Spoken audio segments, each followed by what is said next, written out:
Hello, my name is Jen Wilson and I'm going to give you a tour of the exhibition called How Jazz Came to Wales, and it's a 30-year celebration of jazz heritage in Wales which we set up in 1986, and today is the 15th of September and this exhibition runs until the 2nd of October. So we'll take you briefly around the exhibition, and running on a screen behind us you can see the Chrissy Lee Big Band, and Chrissy Lee is the drummer of the Chrissy Lee Big Band, and there's a theme running through this exhibition which relates back to the Ivy Benson Orchestra, because Chrissy Lee used to play drums in the Ivy Benson Orchestra, and as we go around the exhibition you'll be able to see those links that have been made over the history of jazz in Britain and jazz in Wales. So the reason for this exhibition is that nobody knew what the story was of jazz in Wales, so now we're going to tell you. This corner is dedicated to Willis, the runaway slave who arrived in Swansea on board an ore carrier, and he was set free on the dockside by the Port Reeve of Swansea. So we took this date as the starting point for how jazz did arrive in Wales, and particularly how did it arrive in Swansea. So from Willis's story we looked at the music that the Anti-Slavery Society were using to bring people into their meetings for the cause. This is the panel of the Welsh abolitionists, and one of the most famous Welsh abolitionist women were Anna Margaretta Donaldson and her niece Jessie Donaldson. And we trace the story of how Jessie Donaldson emigrated to Cincinnati and ran a safe house for runaway slaves on the banks of the Ohio River in Cincinnati. And we trace the music that was being played in Cincinnati at the time, in the 1850s, and we trace the music back to Stephen Collins Foster and some of the music that we are familiar with today, like Old Folks at Home and Oh Susanna. So this corner is dedicated to the abolitionists, and the fact that in 1874, through Jessie Donaldson, we had the visit of the Fifth Jubilee Singers, and they came in 1874 and 1875, bringing with them their gospel music books and their slave spirituals, which they sang for the local people, and the local people were able to buy the books, the songbooks, and take them back to their homes and communities and chapels and reproduce the music from the Fifth Jubilee Singers. This is a 1905 Edison phonograph, and it's one of the first means of where you could actually hear music recorded. Before this turned up, you had to go out and find live music yourself. So this is 1905, and our gown we've got in the corner is dated from 1900, and it's an Asian performance dress which was donated into Jazz Heritage Wales by Tangi Wilson. Tangi Wilson was a guitarist and a singer who was touring India, and she spied a woman dancing in this dress, and the woman who was dancing in the dress spied Tangi Wilson's guitar, and they got together after the performance and they swapped each other's dress for the guitar. So Tangi Wilson came home minus her guitar, but with this gorgeous dance dress which she donated into Jazz Heritage Wales.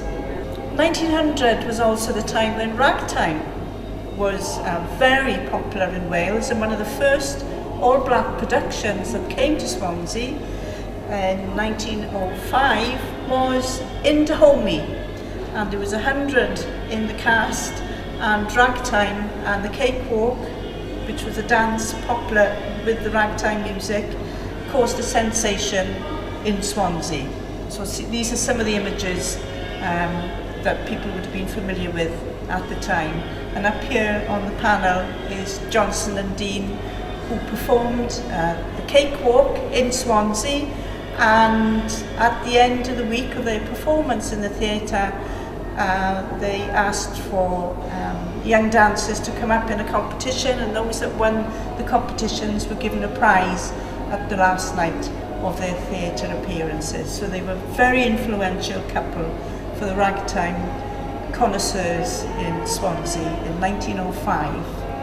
The 1920s was the first jazz age in Swansea, and the word jazz was in print for the first time in 1919. During the First World War, cafes were set up for the support and help for bereaved families, and particularly women in Swansea. And they were encouraged to bring their babies in arms and their children into the cafes. But the important thing of the cafes was that they expanded into having floor shows and dances, and the bands were coming in. And one of the interesting things was about the cafe culture in Swansea in the 1920s was the black performers who were on tour in the theatres in the evening would come into the cafes in the afternoons and do extra performances before they went to do their theatre performances in the night. And we had 12 cafes running in Swansea. The smallest seated for 400, and the largest cafe sat 1,200, and they were doing 2 performances a day, the floor shows and dances. And in some of the cafes, the waiters and waitresses used to dance along the bar tops. So you think Swansea is a high-kicking town now? No way, no way.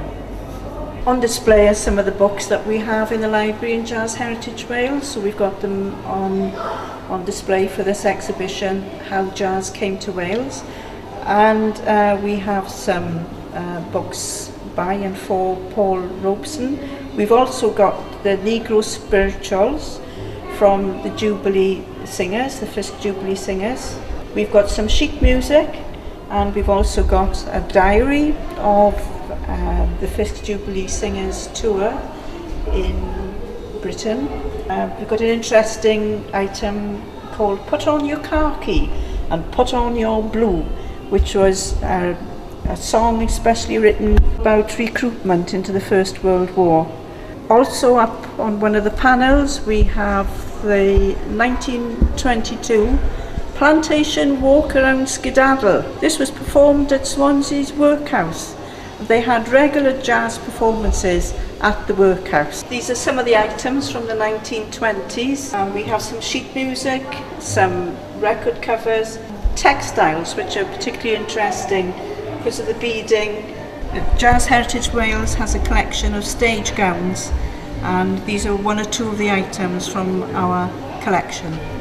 This panel is dedicated to Ivy Benson, and you can see some lovely images of her from the Second World War, and her big band was one of the most famous all-woman big bands during the Second World War. And here's some of the members of her band, who were renowned, by the way, for their splendid band uniforms and gorgeous dresses.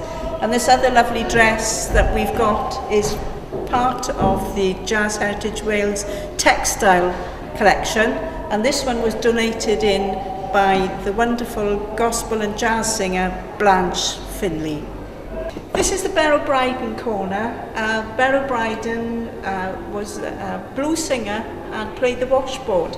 We have her washboard on display in the cabinet, and as you can see on the TV down there, this is Beryl, and she was playing the washboard on Lonnie Donegan's hit Rock Island Line way back in the 1950s.